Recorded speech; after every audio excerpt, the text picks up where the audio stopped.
Today we're digging into something really interesting, a request from one of you. It's about getting a handle on the society and the human development in Aldous Huxley's Brave New World. Right, and what we've got are the opening chapters, a really vivid, kind of stark introduction to the central London hatchery and conditioning center. It's like the blueprint for this whole engineered world, isn't it? Pretty much, yeah. Not built on chance, but pure design. Exactly. We want to give you a clear picture of how this society works, its foundations, the often unsettling logic behind it all. But without drowning you in every single detail. Okay, let's jump right in. It starts with this building, right? 34 stories, gray concrete, kind of squat. And that motto looming over it: community, identity, stability. Yeah, those three words. They're not just words on a wall, are they? Yeah. No, absolutely not. They are the pillars, Yeah. the enforced ideals, really, that this whole civilization is built on. Everything inside that hatchery serves those three things. Okay, first stop, inside the fertilizing room. It sounds very clinical. No, it does. Cool. Artificial light, technicians over microscopes. It's described almost like a lab. And the details are so specific, like egg cells need exactly 37 degrees Celsius, Right. but male gametes need 35. Right. It's deliberate manipulation from the very, very beginning, taking control of biology. Which already tells you a lot. This industrialized approach to making people. Totally. It's not natural, not personal anymore. It's a factory process, optimizing for uniformity. That's a core goal right there. And then we hit the Bokanova process. This is where, well, individuality really gets thrown out the window. It's this method where one egg, just one fertilized egg, can be forced to bud into, 8 to 96 identical embryos. 96? Imagine that. Dozens of identical people where nature usually just gives you one, maybe two. And this isn't just a side process. It's absolutely central. The director even says it's a major instrument of social stability. Because you get huge groups of identical people. Exactly. Standardized workers for standardized jobs, predictable, manageable, perfect for mass production, rows of identical workers for identical machines, basically. The way they do it sounds pretty brutal, though. X-rays, chilling, alcohol, like deliberately shocking the embryo into dividing. It is harsh. And they mention the average is 72 twins, even though the ideal is higher but harder to achieve. And they're always trying to get more, you know? Yeah, hinting at pushing the numbers even further. But the key thing to grasp isn't just how they do it, it's why. It's about creating that rigid social structure. With the lower castes, the gammas, deltas, epsilons. Right. Genetically identical groups, predestined for manual work, and conditioned so they don't question it, don't even have the brain power to really question it. And layered on top of that is the pod snap technique. That speeds things up even more, doesn't it? Dramatically. It accelerates egg maturation. Mr. Foster, boasts about getting at least 150 mature eggs from one ovary in just 2 years. Which would normally take, what, 30 years? Exactly. And if you combine that with Bokanovsky's process, well, you could potentially get over 10,000 siblings, nearly identical, all within a couple of years of each other, from just one ovary. Wow. And some cases go even higher, 15,000? Yeah, exceptional cases. It just hammers home how completely they've industrialized reproduction, severed it from nature. It's a production line. Totally. And Foster's enthusiasm. It's quite chilling, actually. He sounds so proud of the numbers. He rattles off his personal records, 16,012 from one ovary in London. And then mentions the tropical centers, Singapore, Mombasa, getting even better results. Right, linking it to pituitary extract and African ovaries. That casual comment is pretty disturbing. And he's excited about this new delta minus ovary he's got. It really is like he's talking about factory quotas or something. Right. Precisely. The language record, productivity, will beat them yet. It frames human beings as raw materials, commodities. Okay, so after fertilization and Bokanovskying, they go to the bottling room. Yes. Transferred into bottles lined with pig peritoneum, a very sterile, bottled beginning to life. And they get labels. Heredity, fertilization date, Bokanovsky group. Cataloged right from the start. Their identity and place are already being fixed, and then these bottles move on. To the social predestination room.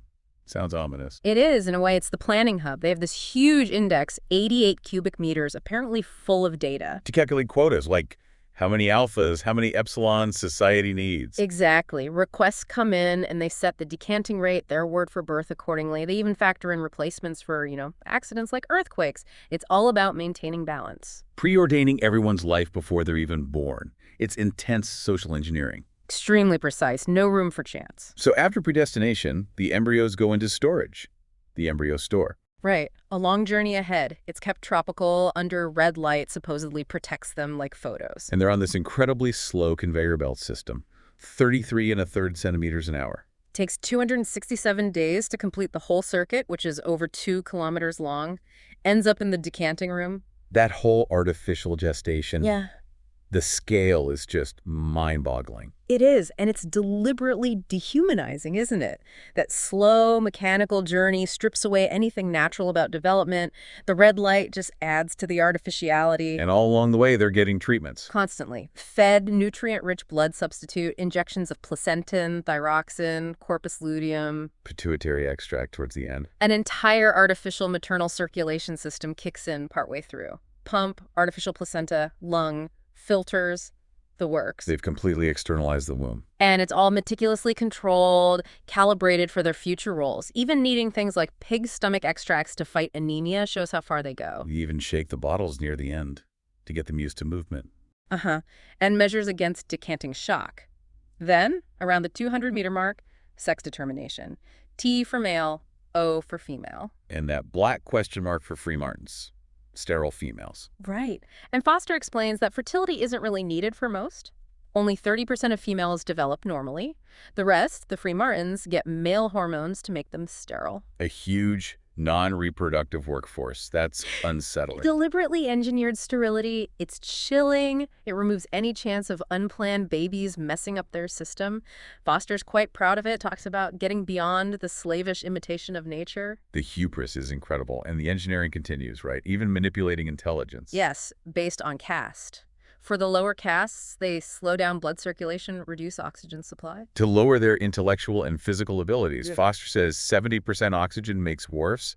Less is just useless anomalies. It's purely utilitarian. They also want to speed up physical growth, less unproductive childhood, like horses or elephants, he says. Because epsilons don't need brains, just bodies for work. Exactly. Brains stop developing around 10, bodies mature by 18, fit for purpose, nothing more. Any development beyond that is seen as unnecessary, even dangerous. He mentions that failed experiment in Mombasa, trying to speed things up too much. Pilkington's attempt, yeah, they ended up too unintelligent even for epsilon work. Shows you can't just tweak one thing without affecting others. Biology's complex. Then there's conditioning for where they'll live and work. Yeah. Hot and cold tunnels. Right, on Conveyor Belt 9. For those going to the tropics or doing heavy labor, they make them associate cold with discomfort, so they actually prefer heat. Fear of cold, liking heat. Built-in preference. And that's reinforced mentally later. The director sums it up perfectly, making people like their unescapable social destiny. That's the secret of happiness and virtue in their world. Liking what you have to do. Wow. It's the core of their control, shaping desires, not just suppressing bad behavior. They even give immunizations while the embryos still have gills. Immunizing the fish for its future human life, yeah. And specific conditioning, too. Chemical workers get resistance training on one belt. Rocket mechanics get balance training on another. Through rotating bottles and messing with blood flow. It's incredibly specific. Tailor-made for their exact job. No room for choice at all. Interestingly, the Alpha Plus intellectual conditioning waits till later after the embryonic tail disappears. But we don't get to see that because of the nursery dead hour. Shame. Though we get a peek at the decanting room. Right, but the nursery conditioning is pretty revealing too. Neo-Pavlovian stuff. Yeah, describe that. It's a bright, sunny room. Delta infants, all in khaki, are brought in. Flowers and colorful books are put on the floor. And the babies naturally crawl towards them, right? Curious, happy. That's the setup. Showing their natural inclination, then... The loud noise, the siren, the electric shocks through the floor. Right when they touch the flowers and books. Horrible. And effective. Yeah. Afterwards, just seeing the flowers and books makes them scream and recoil in terror. A conditioned aversion, deeply ingrained. Classic Pavlov, but on a mass scale, linking nature and knowledge with fear and pain, especially for lower castes, it shuts down curiosity. And the reason? Purely economic. Yep. If they don't like free things like nature, they'll have to consume manufactured goods for fun. Supports industry. The director's very blunt about it. It's high economic policy. Chillingly practical, manipulating behavior and consumption. Cynical, but effective. Keeps the lower castes as compliant consumers driving the machine. Okay, moving on to Hypnopedia, sleep learning. How did that start? With that story of Rubin Rabinovich, accidentally learned a whole George Bernard Shaw broadcast in his sleep because his parents, that obscene word, left the radio on. So they discovered it, but first tried using it for, like, school lessons, facts and figures. Yeah, like teaching the length of the Nile, but it failed. The kids could repeat the facts, but didn't understand them. No meaning. So rote memorization isn't real learning. Exactly. But then they realized moral education worked because it doesn't need understanding. Just endless repetition of slogans and suggestions while they sleep. Precisely. Quiet broadcasts in the dormitories. Betas are better than gammas. I'm so glad I'm a beta. Reinforcing caste contentment. And it goes on for years. 120 repetitions 3 times a week for 30 months. Before they even move to more complex stuff, persistence is key. The director uses those analogies, dripping water on granite, dripping sealing wax solidifying. The goal is to just fill their minds entirely with these ideas. Saturate their consciousness. So these suggestions become the foundation of their thoughts, their desires, their decisions. Internalized control, that's the ultimate guarantee of stability. It's insidious because it shapes who they are, not just what they do. They genuinely believe it. It makes external force almost unnecessary. They police themselves. We see this in action later with the elementary class consciousness. Kids playing games. Like centrifugal bumble puppy. Needs special manufactured equipment, right? Unlike old simple games. Drives consumption, even in play. And the erotic play among children. Totally normal. Yeah. Encouraged even. Yeah, that boy who's reluctant gets sent for psych evaluation. Shows how strict the norms are. The director explains how different this is from pre-Fordian times, where it was seen as wrong repressed. Which Mustafa Mann jumps in to say had appalling results. Their justification for encouraging early sexuality. We also get glimpses of social dynamics, Foster and the predestinator ignoring Bernard Marx, Linda Lane leaving. Hints of tensions under the surface, then Mond arrives. Big deal. Yeah, the world controller. Students practically bowing. In his first big statement, History's bunk. Just dismisses it all. Odysseus, Job, Shakespeare, Rome.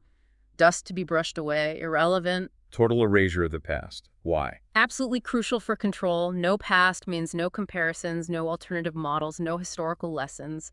Keeps people focused only on their present. Historical amnesia. It's striking how Henry Foster is more interested in a feely love scene than any of this history Mond is discarding. Sensory gratification over intellect. That's the preference they cultivate. And Mond points out the students can't even imagine a mother or a home. The words mean nothing. We see Linda in the dressing room, very communal, high-tech hygiene. Then Mond paints this picture of the old home as awful. Cramped, dirty, emotionally toxic. Full of intense relationships, which they see as inherently damaging. He basically says, that's why you're scared of the idea. Deliberately cultivating fear of natural bonds. Fanny and Lenina are talking about pseudo-pregnancy then, for health benefits. Yeah, another example of manipulating biology for convenience, detached from nature. Lenina's looking at the labels. And Mond pops up again talking about our Ford or Freud, when it's psychology revealing the dangers of family life, madness, suicide. Contrasting it with places like Samoa, where kids were raised communally, supposedly more stable, using anthropology to justify their system. Then Mond drops that line. Ends and means, that the end justifies the means. Chilling justification for everything they do. Absolutely ruthless pragmatism. Stability above all else. Meanwhile, Fanny's disapproving of Lenina seeing Henry Foster for 4 months straight. Because everyone belongs to everyone else. That's the rule. Promiscuity is mandatory. Lenina sounds a bit defensive, maybe slightly rebellious. Just a flicker. But Fanny warns her it's socially unacceptable. The director wouldn't like it. Mond explains their thinking. Intense emotions are like pressurized water. Monogamy focuses it, makes it dangerous. Whereas their system diffuses it. Promiscuity prevents deep, destabilizing bonds. He paints the past as full of guilt, disease, poverty, all leading to volatile emotions. Fanny tells Lenina to sleep around more. Even mentions Henry follows the rules properly. Lenina tries to justify it with the director's casual touching, which misses the point entirely. Mond drives it home. Civilization needs stability. Stable people are needed for that. Society's a machine. People are cogs. Emotional individuals break the machine. Intense personal feelings can't be tolerated. Fanny keeps pushing Lenina. Mond repeats. Stability is the primal aim. Lenina admits she doesn't feel like variety right now. But Fanny insists, follow the rules. Lenina reluctantly agrees to try. Shows the tension, doesn't it? Conditioning versus maybe some lingering natural feeling. Definitely. The principle is, Don't suppress impulses, let them flow freely. Instant gratification. No waiting, no frustration. Mond even says, such a lot of thought had to be gone into even a pleasant face, engineering everything for smooth sailing. Making emotional life easy by making it shallow. The director quotes Ford like a prayer. Then we overhear Henry and the assistant predestinator talking about Lenina, very crudely. Calling her pneumatic, the assistant planning to have her, just treating her like an object. And Bernard overhears this. How does he react? He's furious inside, disgusted, shows his different sensibility, maybe possessiveness, definitely not the casual attitude they value. Lenina then tells Fanny she's bored with Henry, and Bernard invited her to the Savage Reservation. Fanny's shocked. Bernard, he's weird, solitary, doesn't like the games. But Lenina defends him, says he's sweet, remembers him being shy. Maybe she sees something else in him. Possibly.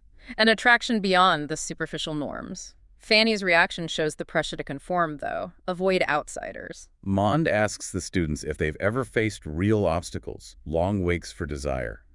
One student mentions waiting a month for a woman. Unbearable. Mond uses it to mock the past. Why suffer when there are easy solutions, like Soma, and no waiting? Henry casually recommends Lenina to his friend, just passing her along. While Mond talks about history rejecting ectogenesis because of Christianity, sleep learning because of liberalism, old, wrong ideas. Fanny insults Bernard's looks, his height, links it to lower castes. But Lenina repeats she finds him sweet, wants to stroke him. Then Fanny brings up that rumor. About alcohol and his blood surrogate. That's why he stunted. Yeah, the gossip. Lenina dismisses it. But it shows the prejudice, the need to explain away difference. Mond blames liberalism again for banning sleep learning, valuing the right to be inefficient and unhappy. Crazy idea to them. Henry just quotes, "Everyone belongs to everyone else." Total acceptance. Bernard internally scoffs at Hypnopedia's power. Mond mentions democracy being rejected too, the false idea of equality beyond the physical level. Lenina insists she will go with Bernard. Bernard feels that rage again, acutely aware he doesn't fit the physical alpha mold. Mond brings up the 9 Years' War. Chemical weapons, horror. Justification. That's the alternative to our control, he implies. Lenina just wants to go to the reservation. Mond describes biological weapons, water contamination. Fanny gives up trying to change Lenina's mind. They get dressed silently. The war and the economic collapse forced a choice, Mond says. World control or destruction. Stability or chaos. The assistant predestinator comments on Fanny. Meanwhile, the Hypnopedia drones on in the nursery about consumerism now. I do love flying. I do love new clothes. Admits anthrax ended liberalism, but you can't rule by force alone. The assistant calls Lenina pneumatic again. The message continues. Ending is mending. The more stitches, the less riches. Buy new, don't repair. Rulers must govern the mind, Mond says.